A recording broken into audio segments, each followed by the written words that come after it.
Selamun Aleyküm. أعوذ بالله من الشيطان الرجيم. بسم الله الرحمن الرحيم. والصلاة والسلام على رسولنا محمد سيدنا محمد رسول الله صلى الله عليه وسلم.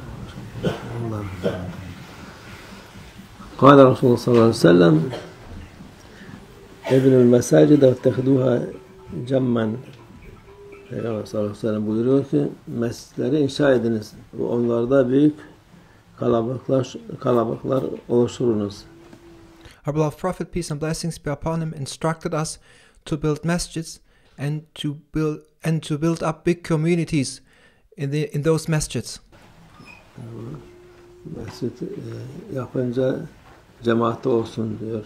When you build a masjid, then there must also be a big community together in that masjid. Peygamber sallallahu aleyhi ve sellem mescid Allah'ın evidir. Onu inşa eden The masjids are the houses of Allah Almighty. Allah'ı razı eder. And those who construct masjids and construct these places for the community of believers to gather will be obtaining Allah Almighty's satisfaction. قال رسول الله صلى الله عليه وسلم ابن مساجدكم جما وابن مدائنكم مشرفة. Peygamber sallallahu aleyhi ve sellem buyuruyor ki mescitlerinizi büyük kalabalıklar olacak şekilde inşa ediniz. Our beloved Prophet, peace and blessings be upon him, instructed and said, when you build a masjid wide to the extent so that a big community can gather in that masjid. Şehirlerinizi de saygın, gösterişli bir vaziyette bina ediniz. And when you build your cities in a beautiful, respectful and esteemed manner. Yani İslam'ın güzelliği dünyada da insanlar Müslümanca kötü evler yapmaya gerek yok. As Muslims, and in order to show the beauty of Islam, we should build the way cities should be built, should be in a beautiful manner, and Muslims should not live in torn down houses. Mescitler büyük olsun, geniş olsun, cemaat alsın diye Peygamberimiz. And the masjids should be wide so that large communities can gather for prayer in there. Şehirleriniz de güzel olsun. And the beauties should be beautiful, said our beloved Prophet, peace and blessings be upon him. Yaşanacak gibi olsun diyor. And they should be in a state where it is good to live. Peygamber sallallahu aleyhi ve sellem İslam'ın emirleri hem dünya için hem ahiret için. The commands of Islam apply not only for the hereafter, but the commands of Islam also apply for our worldly lives. İyi olur yani. And to live according to Islam not only means to have a beautiful life in the hereafter, but also to have a beautiful life in this world. İnsanları Allah'ın sevdiği insanlar güzel yaşasınlar diye. And Allah Almighty wants those beautiful people whom He loves to live in a beautiful state, beautiful lives. قال رسول الله صلى الله عليه وسلم ابن المساجد وأخرجوا قمامة منها فمن بنى لله بيتا بنى الله له بيتا في الجنة وإخراج قمامة منها مهور الحور العين. Peygamber sallallahu aleyhi ve sellem buyuruyor ki mescitleri inşa ediniz. Yani mescitler bina yapınız.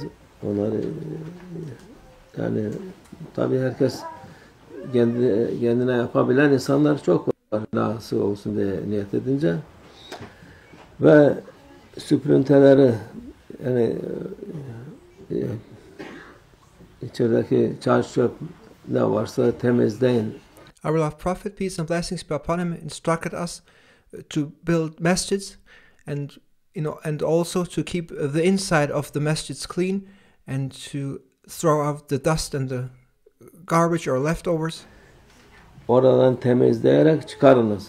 Yani burada şimdi kutulu peçete, ya toz, toprak, yapraktı, şuydu, buydu. Onları Our beloved Prophet, peace and blessings be upon him, emphasized the importance of keeping the masjids clean and to remove dusts, leftovers, garbage, whether it's any kind of dirtiness, our beloved Prophet, peace and blessings be upon him, instructed us to remove those things and to keep the masjids clean. Temizleyiniz diyor Peygamber Efendimiz sallallahu aleyhi ve sellem. Buna göre her kim bir ev mescit yaparsa Allah o kimse için cenneti bir ev yapar. Yani o dünyada mescit yapmaya yardım ederse, yaparsa cennete de ona Allah ev yapar. And our beloved Prophet, peace and blessings be upon him, said that whoever builds a mosque, a masjid, or whoever contributes and helps to build a masjid must know that Allah Almighty will build a house for him in paradise. Allah Azze ve Celle içindeki çöpleri atmak için ise, yani o içindeki temizliği yapmak da hurilerin mehridir. And our beloved Prophet, peace and blessings be upon him, said that, and then if you clean the masjids and throw out the garbage, dust, or leftovers, then that cleaning and removal of garbage and of dust will in the hereafter be the dowry for the huris. Mehirleridir. Huri ayinlerin, onların da mehirleri o çöpleri atmak. The dowry for the huris in paradise will be the removal of dust and garbage outside of the masjids. Mescidi temiz tutmak. And to keep the masjids clean will be the dowry for the huris in the hereafter in paradise. قال رسول الله صلى الله عليه وسلم قاتل الله اليهود اتخذوا قبور أنبيائهم مساجدا. Peygamber sallallahu aleyhi ve sellem buyuruyor ki Allah Yahudileri kahretsin, onlar peygamberlerin mescitlerini, mezarlarını mescit edindiler. The beloved Prophet, peace and blessings be upon him, said that the Jews are cursed because they did not construct masjids, but instead they turned the graveyards into masjids. Yani mescit yapmadılar, doğrudan o mezarları yani mescit yapmadan mezarlara kıldılar. They did not build masjids or places of prayer, but instead they prayed directly in the graveyards and the cemeteries. قال رسول الله صلى الله عليه وسلم أوسعوا مسجدكم تملؤوه. Peygamber sallallahu aleyhi ve sellem buyuruyor ki mescidinizi geniş yapın ki. Our beloved Prophet, peace and blessings be upon him, described how to build a masjid, and he described it to build the masjid in a state that it is wide and huge, Onu doldurasınız. so that you may fill that huge masjid with a community. Doldurasınız. Yani mescid yaparken küçük yapmaya gerek yok. So when you when you intend to build a masjid, there's no requirement to just build a small masjid. Ne kadar imkan varsa o kadar büyük yapın. Build the masjid as big as you can. Muhakkak o dolar diyor. And certainly there will be a community who will fill up that masjid, our beloved Prophet, peace be upon him, says. Doldurursunuz.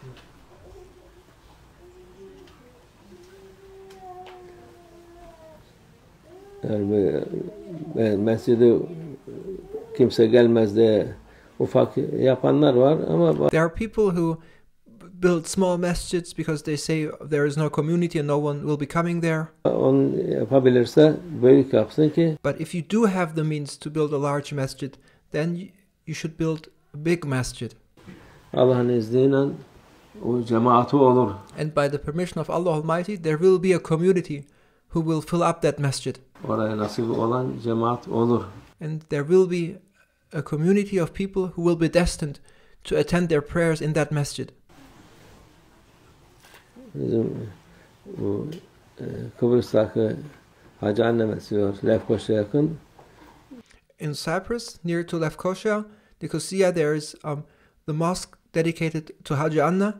Şeyh Baba'nın intikalından bir 5-6 sene önce onun.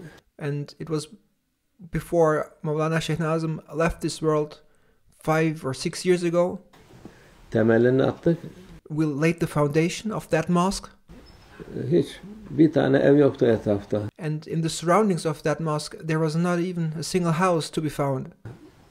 o temel taşını koyunca And then when we laid the foundation, the initial stone, millet şaşırdı yani burada ne yapacaksınız, ne people were surprised. What are you building here?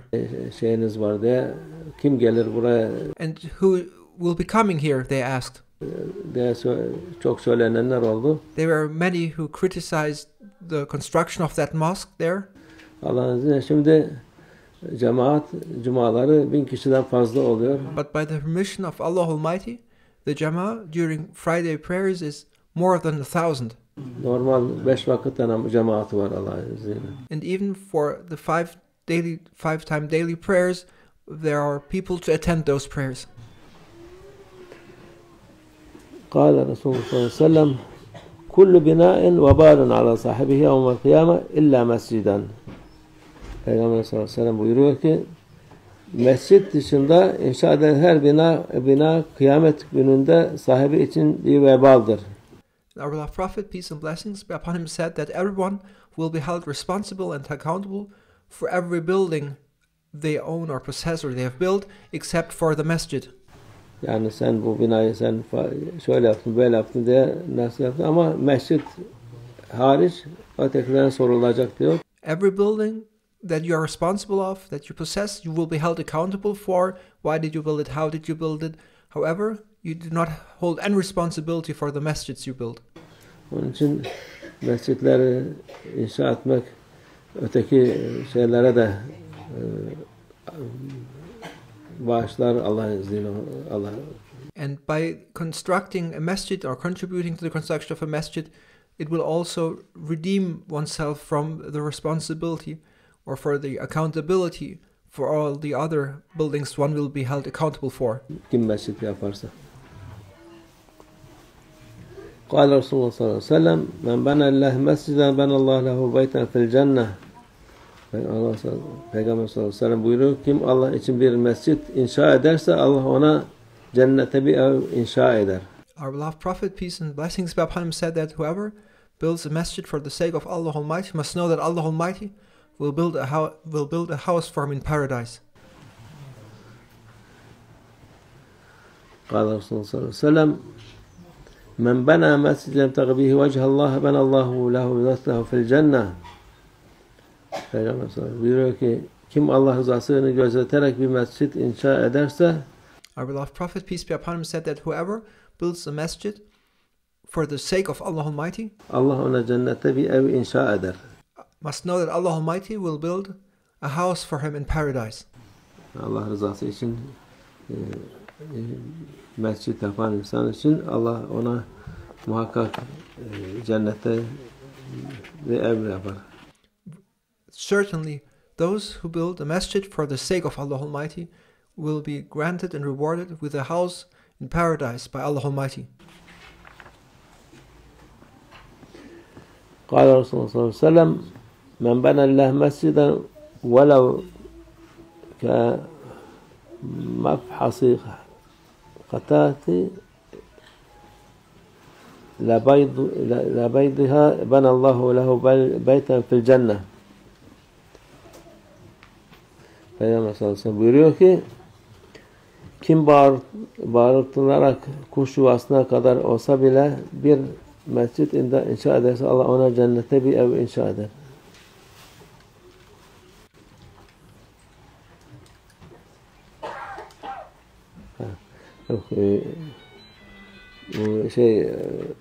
Kuş bağırtılak kuşu diyor. Bağırtılak kuşu galiba küçük bir kuştur. O kadar bile bir mescit yapsa insan Allah muhakkak ona cennete de bir ev verir. Yani bazıları dediğim gibi büyük yapabilirse yapsın, yapamazsa ufak bile olsa Allah ona cennete ev yapar. Our beloved Prophet, peace and blessings be upon him, said that whoever builds a masjid will be rewarded with a house in paradise by Allah Almighty. And even if that masjid a person builds is just as small as a nest of a tiny bird.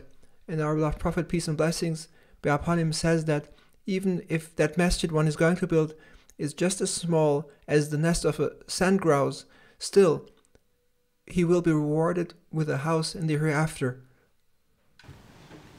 قال رسول صلى الله عليه وسلم من بنى لله مسجدا بنى الله له في الجنة أوسع منه.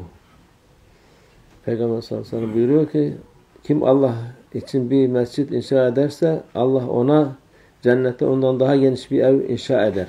And our beloved Prophet, peace and blessings be upon him, reiterates that whoever builds a masjid will be granted a house by Allah Almighty that is larger than the masjid he built. Yani küçük bile olsa şey yapsa muhakkak Allah onun yaptığının daha büyüğünü yapar. So even if the masjid one builds is only small, Allah Almighty will reward you with a bigger house in paradise. Cennette.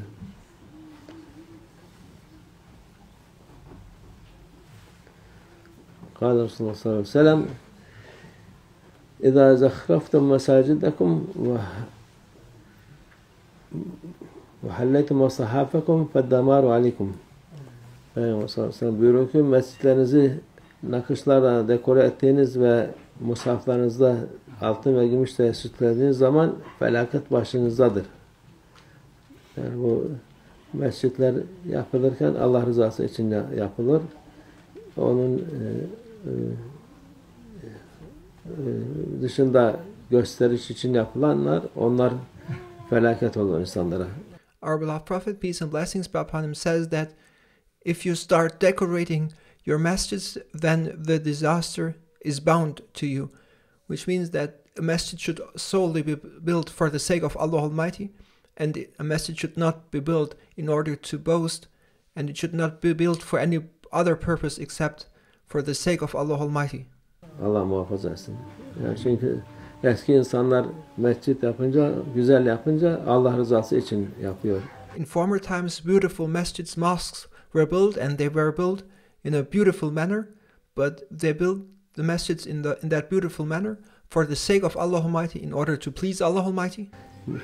Şeyleri de aynı şekilde bu zamanki insanlar o mescitleri şeyleri gösteriş olsun, şey olsun diye koy. But people today, they build beautiful mosques not only for the sake of Allah Almighty, but instead in order to boast, in order to show off. Yapıyorlar. Onlar da o vakit vebal oluyor onlara. And if you build a masjid in order, not for the sake of Allah Almighty, but in order to show off and to boast, then you must know that you will be held responsible for. Çünkü insanlar da kendi yapıyor bazı insan, çoğu insan mescitleri para toplayarak yapıyorlar. Because most of the times masjids are built by collecting money from people. Şimdiki mescit sultan mescidi, sultan kendi yapıyor, sultanlar Allah. But if you look at former people, if you look at the masjids, the mosques of the sultans, they build the mosques with their own treasury. Onlardan razı olsun. Osmanlı sultanları yaptı, onlar ev. And may Allah Almighty be pleased with the sultans, with the Ottoman sultans. Öncekiler sultan yapıyor mescidi, usulü vardı. And there was a certain protocol to be observed when a masjid, a mosque was built. Kendi hazinesinden, kendi malından ödeyerek şey yapıyordu. And the masjid, a mosque, needed to be constructed and built with one's own means, and the sultan would build a masjid based on his own treasury. Sultan mescitleri de şimdi burada söyleyeyim 2 minareli olur. And the masjids of the sultans, the mosques, only had 2 minarets. Onun haricinde kimse 2 minare yapması olmaz. And no one it was not permissible to build more than 2 minarets, because the sultan himself would limit himself to just 2. Usuldan değil. Caiz değil de usuldan değil. It was not sinful to build more minarets, but it was not according to the protocol. Usul olan her şey onlar bilirdi. Onlar çünkü İslamları according to the good practice and to the protocol, the sultan himself would only construct 2 minarets the most. Beraber onlarla beraber ne yapacaklarını, ne edeceklerini senden benden çok daha iyi bilirlerdi. And those people in former times, and the Ottoman sultans, they knew exactly what they were doing, and they knew things far better than you and me. Şimdiki insanlar böyle hadisi dinliyor. Yok şimdi siz şey yaptınız, ettiniz, bunlar hepsi yaramaz, yıkın edin diye. People, however, these days with their limited understanding, they hear, for example, this hadith and then they say, look at the Ottoman sultans, they decorated, built beautiful mosques, and then they say those mosques are not acceptable and they want them to tear them down. O öyle değil. But this is not that way. Onların ilimleri bu insanların 100.000 defa geçer ilimlerin. The knowledge of those Ottoman sultans was 100,000 times more than the knowledge of those who criticize. Onlar şimdiki işte görüyoruz. Adam dileniyor orada kapının önünde, caminin önünde. What is it? What our beloved Prophet, peace and blessings be upon him, mentioned? He described the situation, for example, that we now experience that there are people who are asking for donations, and they say they ask for donations in order to build a mosque. Cami yapacak. Yap cami. Ne gerek var 4 tane minare koymana? If you want to build a mosque and you have the means, then build the mosque with what you have. Why are you collecting money for building a mosque with 4 minarets, for example?